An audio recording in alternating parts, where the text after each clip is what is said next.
நீங்கள் பார்த்து கொண்டிருப்பது உங்கள் ரேமா டிவி. இது சத்தியத்திற்கு சாட்சி. ஆண்டவரும் அருமை இரட்சகருமான இயேசு கிறிஸ்துவின் இனிதான நாமத்தினாலே உங்கள் யாவருக்கும் என்னுடைய அன்பின் வாழ்த்துக்கள். பிரியமானவர்களே, இந்த நாளிலும் ஆண்டவருடைய வார்த்தைகளை நாம் தியானிக்கும் முன்பாக ஒரு நிமிடம் இருந்த இடங்களிலே கண்களை மூடி நாம் ஜெபிப்போமா? மகா இரக்கமுள்ள எங்கள் ஆண்டவரே, நன்றி நிறைந்த உள்ளத்தோடும் நாங்கள் துதிக்கிறோம், ஸ்தோத்தரிக்கிறோம்.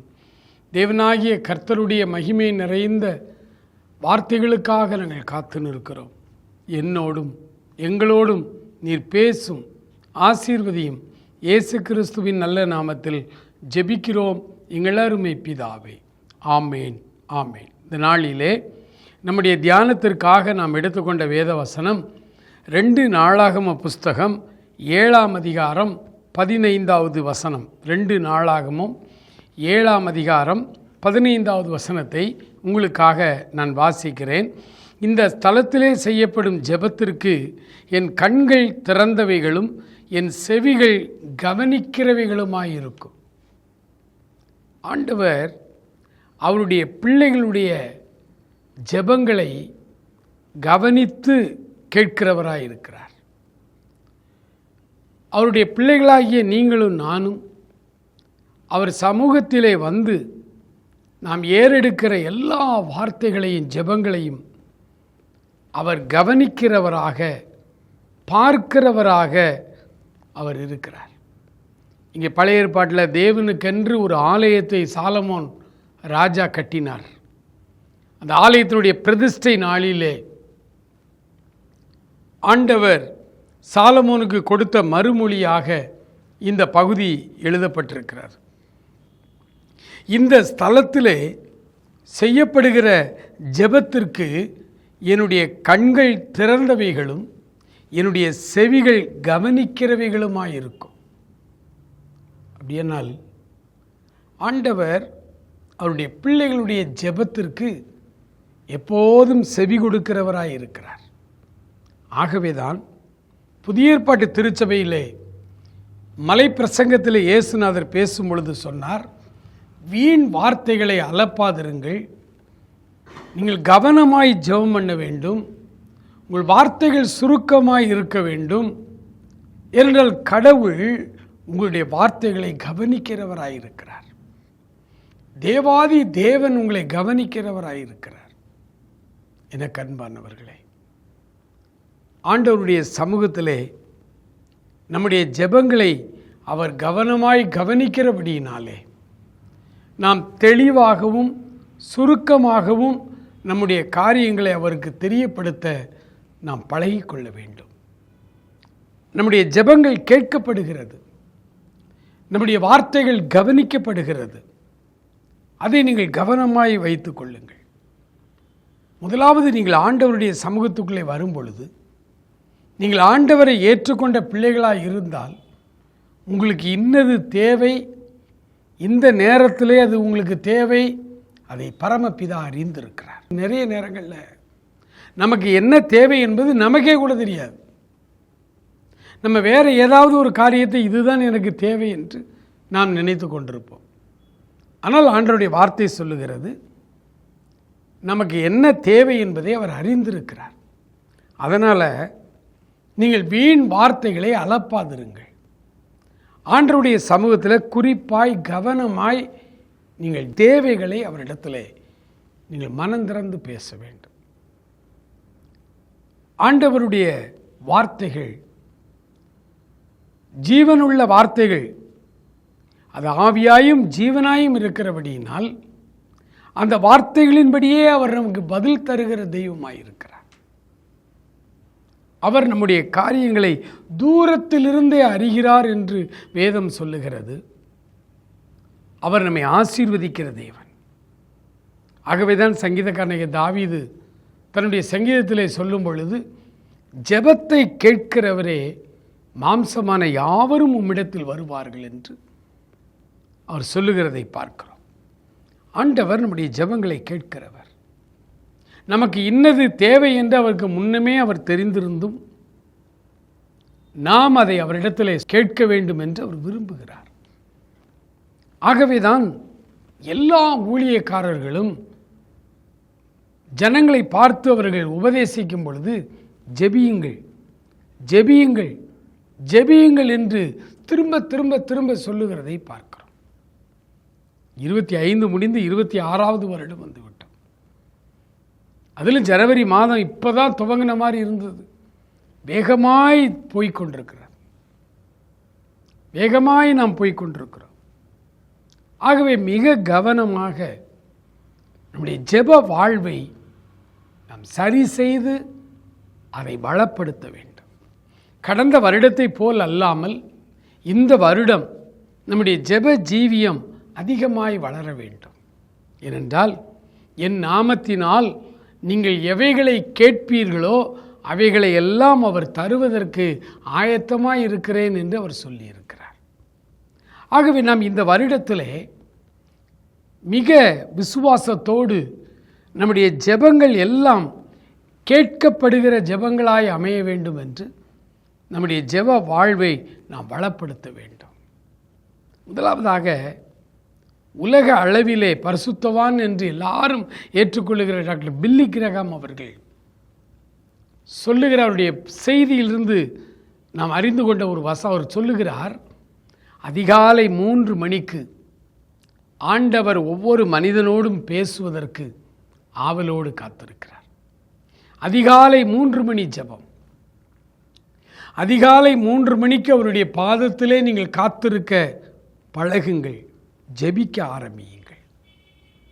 இன்றைக்கு இருக்கிற சமுதாயத்து மக்களிடத்திலே மிகப்பெரிய பிரச்சனை என்ன அப்படின்னு கேட்டிங்கன்னா, டிப்ரெஷன் என்று ஒரு வார்த்தை இப்போ புதுசாக சொல்கிறாங்க.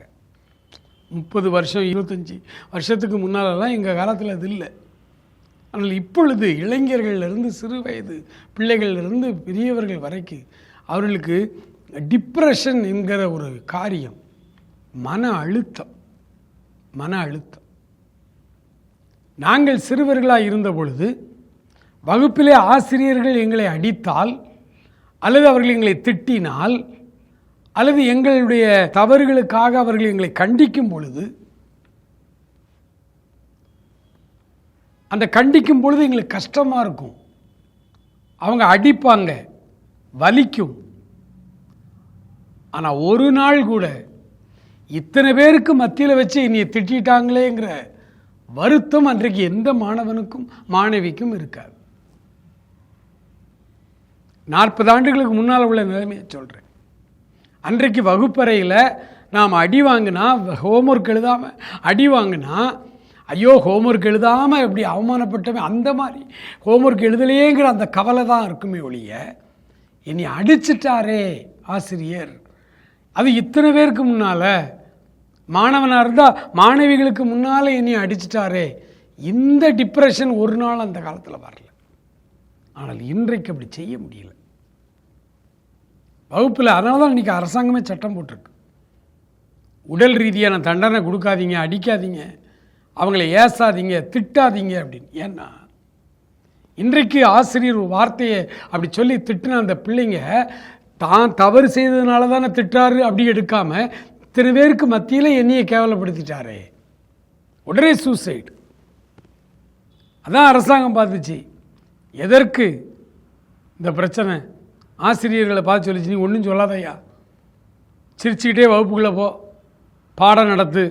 அவன் படிக்கிறான், படிக்காமல் போகிறான், அவன் வீட்டு பாடம் எழுதலைன்னா கூட ஏன்னு கேட்காது, நீ பாட்டில் வந்துரு.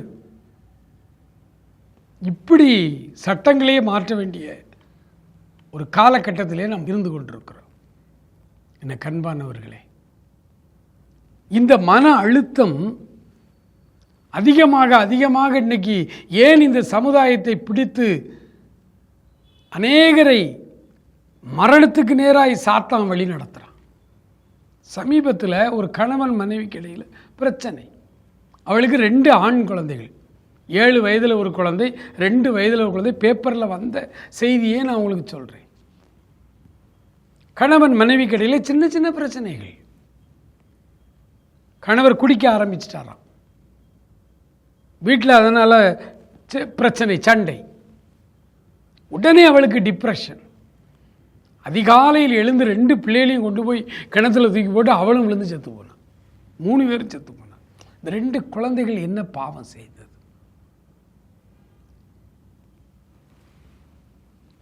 சின்ன சின்ன குடும்ப பிரச்சனைகளை கூட தாங்க முடியாத மன அழுத்தத்துக்குள்ளே இவர்கள் தள்ளப்படுகிறார்கள். டிப்ரெஷன். இதற்கு என்ன காரணம் தெரியுமா? எந்த பிரச்சனை வந்தாலும், எந்த உலக பிரகாரமாக நமக்கு என்ன ஒரு மன அழுத்தம் வந்தாலும் அதை போய் நாம் சொல்லக்கூடிய ஒரு இடம் இருக்கு. அந்த காலத்தில் அப்பா அம்மா இருந்தாங்க, இப்பவும் இருக்காங்க. ஆனால் அந்த காலத்தில் அப்பா அம்மாட்ட போய் அதை சொல்லலாம். அவங்க நல்ல ஒரு புத்தி சொல்லுவாங்க. அந்த குடும்ப வாழ்க்கையில் நம்ம அப்படி பழகுவதற்கு நமக்கு அப்படி சொல்லிக் கொடுப்பாங்க. இன்னைக்கு இருக்கிற பெற்றோர் சொன்னாலுமே இவங்க கேட்கறது இல்லை. ஏன்னா சின்ன வயதுலேருந்தே ஆசிரியர் சொல்கிறத கேட்கல, பெற்றோர் சொல்கிறத கேட்கல. ஐயோ, ஒரு பிள்ளை வச்சுருக்கேன், திட்டிடக்கூடாது, ஒரு பையன் தான் இருக்கான், எனக்கு திட்டக்கூடாது. இப்படியே வீட்லேயும் கண்டிப்பு இல்லை, பள்ளிக்கூடத்துலேயும் கண்டிப்பு இல்லாமல் வளருது குழந்தை. அப்போ இந்த உலகத்தில் எந்த பிரச்சனையுமே எதிர்கொள்ள, அதை தாங்கிக் கொள்ள இந்த பிள்ளைகள் பழகவே இல்லை. இந்த நிலைமையில் கல்யாணம் முடிஞ்சு புதுசாக ஒரு குடும்பமாக அவர்கள் ஆகும் பொழுது அந்த பிரச்சனைகளை அவர்களால் தீர்த்து கொள்வதற்கு, அவர்களை விட பெரிய ஒரு ஆள்கிட்ட போய் சொல்லி ஆலோசனை கேட்பதற்கு, அதற்குத்தான் ஆண்டவருடைய வேதம் சொல்லுகிறது, அவர் உங்களை விசாரிக்கிறவர் ஆனபடியினால் உங்கள் கவலைகளை எல்லாம் அவர் மேல் வைத்து விடுங்கள். கர்த்தர் மேல் உன் பாரத்தை வைத்து விடு, அவர் உன்னை ஆதரிப்பார். மன அழுத்தம் வரும் பொழுது, குடும்பத்துக்குள் இந்த விதமான சிக்கல்கள் வரும் பொழுது, நியாயமான மன அழுத்தம், நியாயமான பிரச்சனைகள் தான். அவைகள் வரும் பொழுது ஆண்டவருடைய சமூகத்தில் போய் நம்முடைய பாரங்களை எல்லாம் இறக்கி வைக்க பழக வேண்டும். நம்முடைய எல்லா சுமைகளையும், அந்த டிப்ரெஷனையும், அந்த அழுத்தங்களையும் ஆண்டவரிடத்திலே இறக்கி வைக்க வேண்டும். அந்த பழக்கம் நமக்கு வர வேண்டும். அவர் என்னை பார்த்துக் கொள்வார், அவர் என் குடும்ப பிரச்சனைகளை பார்த்துக் கொள்வார். மனம் திரும்பாத என் கணவரை அவர் மனம் திரும்புதலுக்குள்ளே கொண்டு வருவார். குடிகார என் கணவனை யார் சொல்லியும் திருத்த முடியாது, ஆனால் கடவுள் நினைத்தால் திருத்த முடியும். ஒரே நாளில், ஒரே நிமிஷத்தில். பிரியமானவர்களே, ஒருவேளை வியாதிகளினாலே மன அழுத்தம், குடும்ப பொருளாதார கடன்கள் பிரச்சனைகளினாலே மன அழுத்தம், கணவன் மனைவிக்கிடையிலே பிரச்சனைகள், குடி, அதனால் மன அழுத்தம், ஒழுங்காக வேலைக்கு போய் கொண்டிருந்த கணவர் சில நாட்களாய் வேலைக்கே போகாமல் வீட்டிலே இருந்து குடும்ப வருமானமெல்லாம் பாதிக்கப்பட்டு அதனாலேயே கணவன் மனைவிக்குள்ளே பிரச்சனைகள், விதமான மன அழுத்தத்திலே நீங்கள் இருக்கும் பொழுது ஆண்டவருடைய வேதம் சொல்லுகிறது, மகனே, என் மகளே, வருத்தப்பட்டு மன அழுத்தத்தோடு காணப்படுகிறாயோ, என்னிடத்தில் வா, நான் உனக்கு இளைப்பாறுதல் தருவேன். நானே உன்னை குணமாக்குகிற கர்த்தர், நானே உன்னுடைய பிரச்சனைகளை எல்லாம் தீர்க்கக்கூடிய, உன்னையே நேசிக்கிற உன் ஆண்டவர் என்று. ஆண்டவருடைய கண்கள் நித்தமும் உன்னை பார்த்து கொண்டே இருக்கிறது. அவருடைய செவிகள் உன் ஜெப வார்த்தைகளை எல்லாம் கவனித்துக் கொண்டே இருக்கிறது. அழணும் போல இருக்கா? வீட்டில் ரொம்ப பிரச்சனையா? யார்ட்டையும் சொல்ல முடியாத ஒரு சூழ்நிலையா? ஆண்டவர்கிட்ட போய் அழு, ஆண்டவரிடத்தில் போய் சொல். உன் பாரங்களை எல்லாம் இறக்கி வை. உன்னுடைய துக்கங்கள், உன்னுடைய பிரச்சனைகள், உன்னுடைய தேவைகள் எல்லாவற்றையும் ஒரு நண்பனிடத்திலே சொல்வது போல, ஒரு அப்பாவிடத்திலே சொல்லி கதறுவது போல ஆண்டவரிடத்திலே வந்து சொல். ஒரு அழகிய குடும்பம், ஒரு கணவன் இருக்கிறார், அவருக்கு 2 மனைவிகள், ஒரு மனைவிக்கு 10 பிள்ளைகள் இருக்கிறார்கள், இன்னொரு மனைவிக்கு குழந்தை இல்லை. இந்த சூழ்நிலையிலே அவர்கள் குடும்பமாக வருடா வருடம் கோயில் கொண்டாட்டங்களுக்கு அவர்கள் எருசலேமுக்கு போகிற வழக்கத்தை உடையவர்கள். திருவிழா கொண்டாட்டமாக இருக்கிறது, எல்லாரும் மகிழ்ச்சியாக இருக்கிறாங்க. ஆனால் இந்த குழந்தை இல்லாத அந்த மனைவி, அவள் மாத்திரம் வேதனையோடு மன அழுத்தத்தோடு காணப்படுகிறாள், துக்க முகமாய் இருக்கிறாள். 10 பிள்ளை பெற்ற அந்த சகோதரி இவளை, சக்களத்தியாகி இவளை அதிகமாய் அவமானமாய் பேசுகிறாள், மலடி என்று பேசுகிறாள். துக்கம் தாழாமல், ஒருவேளை குடும்பத்துக்குள்ளே இவ்வளவு துக்கம் இருக்கிறது, இவ்வளவு பிரச்சனை இருக்கிறது, நான் ஏன் வாழ வேண்டும், நான் சாகலாம், நான் செத்து போகலாம் என்று அவள் அந்த முடிவை எடுக்கல. நேராய் ஆலயத்துக்கு போனாள். அங்கே ஆராதனை இல்லை. ஆலயத்தில் அந்த ஆலய பணிவிடைக்காரராகிய ஏலி தவிர வேறு ஒருவரும் அங்கே இல்லை. ஆலயத்துக்குள்ளே போனாள். ஆண்டவருடைய பாதத்திலே விழுந்து கதறி அழுதாள். அப்படி உதடு அசைத்து தன் வேதனை முழுவதையும் ஆண்டவரத்திலே கதறினாள். ஆண்டவரே, எனக்கு ஒரு குழந்தை தாங்கப்பா, எனக்கு ஒரு குழந்தை தந்தா இந்த நிந்தனையெல்லாம் என்னை விட்டு நீங்கிவிடும், இந்த பழிச்சொல்லாம் என்னை விட்டு நீங்கிவிடும். எனக்கு ஒரு குழந்தை, அது ஆண் குழந்தைய தந்தீங்கன்னா அந்த குழந்தைய நான் உங்களுக்கே தந்துடுறேன். எனக்கு இந்த நிந்தை அவமானம் என்னை விட்டு போக வேண்டும். கதறி அழுதாள். ஜெபம் முடித்து விட்டு வீட்டுக்கு வந்து விட்டாள். அப்புறம் அவள் துக்க முகமாய் இருக்கவில்லை, மகிழ்ச்சியாயிருந்தாள். என என்னுடைய எல்லா பாரங்களையும் மன அழுத்தங்களையும் கவலைகளையும் ஆண்டவருடைய பாதத்தில் இறக்கி வைத்து விட்டேன் என்று. எத்தனை மன அழுத்தத்தோடு வேலைக்கு போய் கொண்டு வருகிறீர்கள். குடும்ப பிரச்சனையில் 1000 மன அழுத்தத்தை வைத்துக்கொண்டு அலுவலகங்களிலே எல்லா விதமான வேலைகளுக்கும் நீங்கள் போய்கொண்டு வந்து கொண்டிருக்கிறீர்கள். துக்கம். எனக்கு அன்பானவர்களே, ஆண்டவராகிய இயேசு கிறிஸ்து உங்களை அதிகமாய் நேசிக்கிறவர். இப்பொழுதும் மன அழுத்தத்தோடு இருக்கிற உங்களை ஆண்டவர் ஆசீர்வதிக்கும்படியாய், உங்களுடைய நோய்களை குணமாக்கும்படியாய், உங்கள் பிரச்சனைகளை எல்லாம் மாற்றும்படியாய் உங்களுக்காக நான் ஜெபிக்க போகிறேன். அன்பு நிறைந்த எங்கள் பரலோக பிதாவே, இந்த அருமையான வேலைக்காய் நன்றியோடு நாங்கள் துதிக்கிறோம் அப்பா. எந்த காலத்திலும் இல்லாத அளவு ஆண்டவரே, இன்றைக்கு உம்முடைய மக்கள் மன வேதனையோடு இருக்கிறதை பார்க்கிறோம்ப்பா. மன அழுத்தம் என்று சொல்லுகிற டிப்ரெஷனில் வாழ்ந்து கொண்டிருக்கிற ஏராளமான ஆண்டவரே ஆண்களை, பெண்களை நாங்கள் பார்க்கிறோம். ஆண்டவரே தகப்பனே, தங்கள் உள்ளத்திலே இருக்கிற அழுத்தங்களை இறக்கி வைக்க கூட தெரியாமல் ஆண்டவரே தங்களுடைய வேதனைகளை கண்ணீர் விட்டு அழுது எங்களுக்கு சொல்வதற்கு ஒரு ஆள் இல்லை என்று சொல்லி கொண்டிருக்கிற ஒவ்வொருவருக்கும் ஆண்டவரே சுமைதாங்கியாய் நீர் இருக்கிறீர் என்பதை அவர்கள் இப்பொழுது உணர்ந்து கொண்டு ஆண்டவர் எல்லா துக்கங்களையும், எல்லா வேதனைகளையும், எல்லா டிப்ரெஷனையும் ஆண்டவரே உம்முடைய பாதத்திலே இறக்கி வைக்கும்படி Thank you Lord. Thank you Jesus. நன்றி ஆண்டவரே, நன்றி ஆண்டவரே, நன்றி அப்பா. ஒவ்வொருவரையும் ஆசீர்வதியும், ஒவ்வொருவரையும் ஆசீர்வதியும். ஒவ்வொருவர் மேலும் ஆண்டவரே உடைய கிருபையின் கரம் அமரட்டும் ஆண்டவரே. ஹல்லேலூயா, ஹல்லேலூயா, ஹல்லேலூயா. நன்றி ஆண்டவரே, நன்றி. அவர்கள் அழுது அவர்கள் உள்ளத்தின் வேதனையோடு பேசுகிற ஒவ்வொரு வார்த்தைகளையும் இப்பொழுது கேட்டு அவர்களுக்கு நீர் ஒரு விடுதலை கொடுப்பீராக, அற்புத சுகத்தை கொடுப்பீராக, வியாதிகளிலிருந்து விடுதலை கொடுப்பீராக ஆண்டவரே, கடன் பாரங்களிலிருந்து விடுதலை கொடுப்பீராக, அவருடைய குடும்பத்தில் இருக்கிற உறவு சிக்கல்களிலிருந்து அவர்களுக்கு ஒரு ஆண்டவரே விடுதலை கொடுத்து மன அமைதியை கொடுக்கும்படியாக ஜெபிக்கிறோம். எல்லா மன பாரங்கள், எல்லா மன துக்கங்கள் இயேசு கிறிஸ்துவின் நாமத்தினால் உடைய பிள்ளைகளை விட்டு விலகுவதாக என்று சொல்லி ஜெபிக்கிறோம். ஆண்டவரே, நீர் எங்கள் நம்பிக்கையும் நாங்கள் வந்தடையத்தக்க கண்மலையுமாய் நீர் இருக்கிறபடியினாலே உடைய சமூகத்திலே வந்து நிற்கிற நம்முடைய பிள்ளைகள் ஒவ்வொருவரையும் ஆசீர்வதி, காத்துக்கொள்ளும், வழி நடத்தும். இயேசு கிறிஸ்துவின் நல்ல நாமத்தில் ஜெபிக்கிறோம் எங்கள் அருமை பிதாவே. ஆமேன், ஆமேன்.